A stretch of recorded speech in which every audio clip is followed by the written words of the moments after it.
Who's got two thumbs up and is instantly more excited about this slate with the news that they're flexing that Seattle and Arizona game to Sunday night?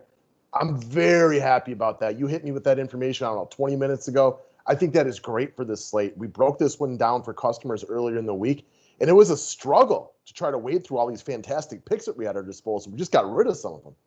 I know people are like upset about that, but I'm not at all. I mean, I'd be happy, like we just talked about, with any of these games, like taking off the main slate. I was going to say to you before we got on air, like in an ideal world, I feel like football would be all throughout the week and there'd be a bunch of mini slates. Because of how it is, we just have one huge slate on Sunday, and that's great. But, man, I'm with you. Like, I'm happy that game's taken off personally.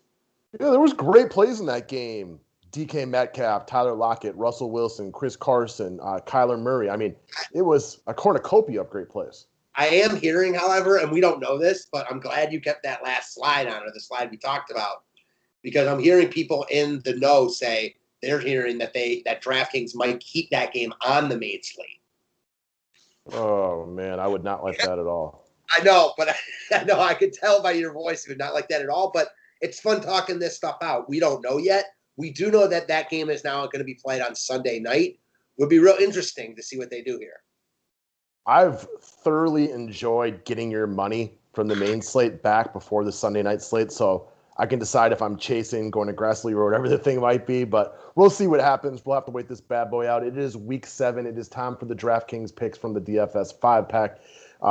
If you guys could, do us a favor, looking to get about a 10% like on this week's video. If you could drop a like on the video, we appreciate it. Just a little thank you for the work that we put into this for you guys, for the free stuff and free content that we provide. Also, this is a rare time in sports, and what I mean by that is we are basically just football. We got a little baseball left. Basketball ain't coming back for a little while. You and I don't talk about a lot of the other sports. So what you're getting right now from us is more attention, more content than we've ever been able to afford to the game of NFL in our lives. What this means is we'll start covering random, showdown slates and afternoon slates if we have the time, which we should have the time to do this. So what I did last night is lower the cost of the NFL only package down to $69 because it's a nice, funny number for the rest of the season. That gets you weeks 7 through 17, all the playoffs, both cash and GPP. It's a one-time payment. You got private videos like for showdowns like today where we go through lineup construction. For you guys, we hit you with a couple picks, but for paying customers, we go through the whole thing. We build GPP lineups, cash lineups, and things like that. We're going to cover primetime, main slate, afternoons as discussed. You get one-on-one question answering, which you don't get from a lot of other providers. And then we, make posts, answer questions, and then make private videos addressing those things. So there's a lot of content. We'd be excited to have you guys come join the 5-pack team. It's all available through the website. Yeah, let's get it, man. I'm hyped to break this slate down with you, brother. All right. As we mentioned, most videos, we have a show sponsor. It goes by the name of Overlay Fantasy Sports. You've probably caught me on here, and me and you have been doing the tournaments for a while. I've been dropping as much info as I can for the matchup shop. The matchup shop is fun. Like even just last night, playing it for the World Series Game 2, like I'm not very excited about DraftKings showdown slates on MLB, but watching Randy Arozarena in the 9th inning leg out an infield single to beat out Austin Meadows by 2 points was fun. I was on the edge of my seat having a good time with that. I didn't play for big money or anything like that, but it was fun. I'm like, just give him one more at bat. Give him one more at bat. And those infield singles like that when you're waiting for the guy to get to first, that's why we play the game. We want to win money, but we want to have fun too. For sure. No doubt about it. All right, guys. Subscribe to the station if you're new to it. So, on the off chance that this game is still on the slate, we had 2 quarterbacks this week. We were going to throw in an extra pick for everybody. One of the guys that we discussed earlier this week that we both liked a lot, which, what is there not to like, is Kyler Murray of the Arizona Cardinals. Matt Ryan, Cam Newton, Dak, the former Miami starting quarterback, Ryan Fitzpatrick and Cousins, they all went off against Seattle. Seattle is like one of the best teams to pick on because their defense is trash, but their offense is sick, which means you have to throw and you have to try to keep up with them. Kyler Murray has actually played pretty poorly in a couple of games so far this year, but because he's got the footwork of Michael Flatley, Lord of the Dance, this guy can get around anybody. He gives you this nice safe floor. He's got at least 24 DK points in every game this year. If he were to play well against Seattle, I'm not kidding when I said this guy's got 40-point upside in a situation like this. Yeah, I agree with you there. I mean, I like him a lot here. Again, whether he's on the main slate or he's not, I still like him on whatever slate he's on. If you're playing the Thursday through Monday, he's one of the top quarterbacks in the slate, no doubt about it. And for me, you're right. He hasn't thrown the ball great for much of the year, and that just means his upside's even bigger. Listen, we all know, and you mentioned it, how fast he is. He can get around anyone. But when that arm starts to heat up, I think is when you're going to see the real upside, which I'm with you, could be here. 40 points is not out of the equation at all. Got to be one of the guys with the best floor ceiling combinations on the entire slate. Running quarterbacks just flat out offer you a floor that you cannot get from other guys out there. So you can take your chances with the non-running quarterbacks, and sometimes they're going to be great plays. But a guy like Kyler Murray, as bad as Lamar Jackson has been this year, and he's been overpriced based on his production, you will at least always get double-digit points out of a guy who can run like that. And Murray is like this year's Lamar Jackson in that sense, that he's always into the 20s, if not into the 30s. He's rushing touchdowns in left and right. I mean, in a game like this, if he were on the slate, we'd love him. I mean, he might still be. Yep, exactly. All right, next up, though, was a guy that we both talked about earlier this week. You mentioned him as somebody you want to talk about. That is the young man from the Cincinnati Bengals, rookie sensation Joe Burrow for only $5,500. If you want to do keep it simple, stupid, Occam's razor, just assessment of this one, dude's $5,500, which is dirt cheap, and he's got 17-plus DK points in 5 to 6 weeks. Your Cleveland Browns are not great against the pass. I don't know. That covers most of the reasons. He's had other reasons, but I mean, that's a really simple breakdown of it. He's at home here. He's already played well against Cleveland. I mean, he's good. He's just much better than this price tag implies. And yeah, the big thing about this is the price tag.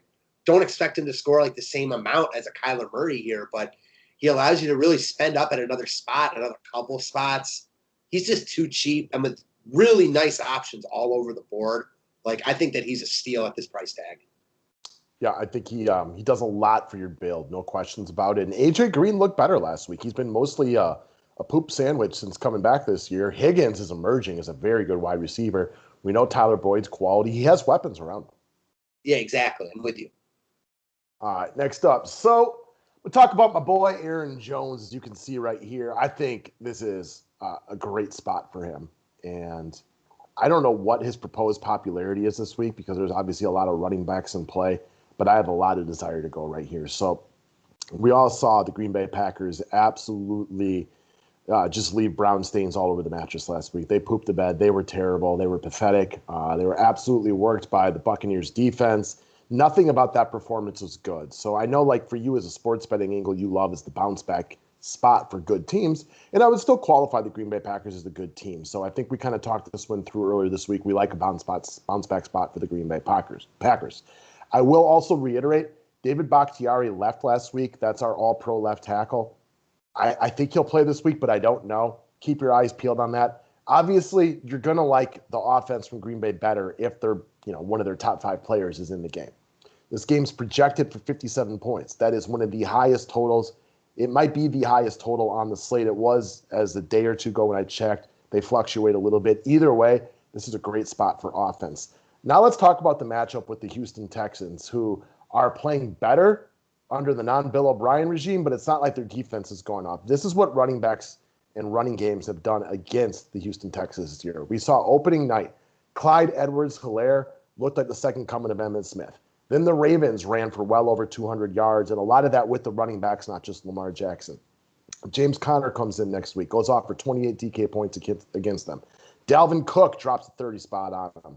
All right, Robinson of the Jaguars, not that good, but the Jags suck, so no surprise. And then I think we all know what Derrick Henry did last week, absolutely blow up. My boy Aaron Jones has got a nose for the end zone. Clearly, I was wrong about how Green Bay was going to use him before the season started because he's been a main focal point of the offense. I'm a big fan this week. Yeah, I mean, this guy's got to be, we talked about it yesterday, one of the, if you're redrafting in leagues right now, definitely top 5 pick, if not even higher. Obviously, still the biggest vocal point of this Packers offense, even with Rodgers and Adams, who are both amazing and studs in their own right. I think that this offense really kind of, I don't want to say lives and dies because it's got Rodgers and Adams, but they're really cooking when Jones is playing well, and this is a great spot for him. going back to where he played college ball in Texas. I'm all about it here. I looked it up earlier today. Don't quote me on this one, but I'm pretty sure the Houston Texans are dead last in the league for yards per carry to the opposing running backs. And I think it's by almost half a yard. So I know the long Derrick Henry touchdown last week will obviously skew those stats in one direction. But this is a young man right here who's very capable of hitting a home run in his own right. No doubt. All right, next up, Scary Terry McLaurin of the Washington football team. So this is another guy that should get, solid ownership this week. This guy has been in a spot all season long where he has been just with a bad quarterback and in bad matchups. Well, the bad quarterback is still there, but the bad matchups is not there this week. This dude's had to go up against Bradbury, who for part of the season was Pro Football Focus's top cornerback.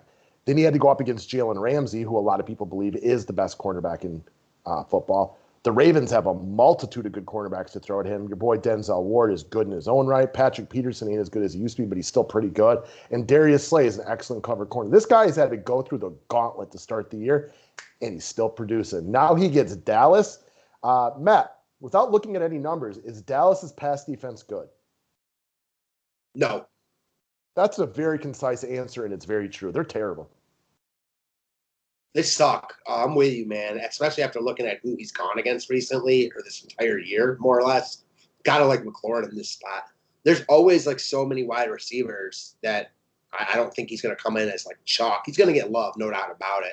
But, man, I like him in all formats. He's just in a really, really good spot. And imagine if he had a good quarterback throwing him the ball. So I know a point that you like to make for baseball, and it hit up and it worked several occasions for us this year, is when teams would get stuck, like in a lot of times if it was they were going up against your Cleveland Indians and they had to run through the gauntlet of like Bieber and Carrasco, and they're like, man, this sucks. Think about a guy who's had to go up against almost every one of the top cover corners in football, and now he's looking at that Dallas Cowboys. I'm using air quotes on the word secondary because it's hard to even call him that.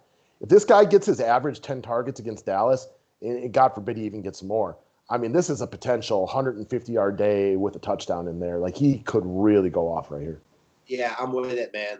Like him in all formats. No doubt about it. All right, next up, you wanted to talk about Brandin Cooks.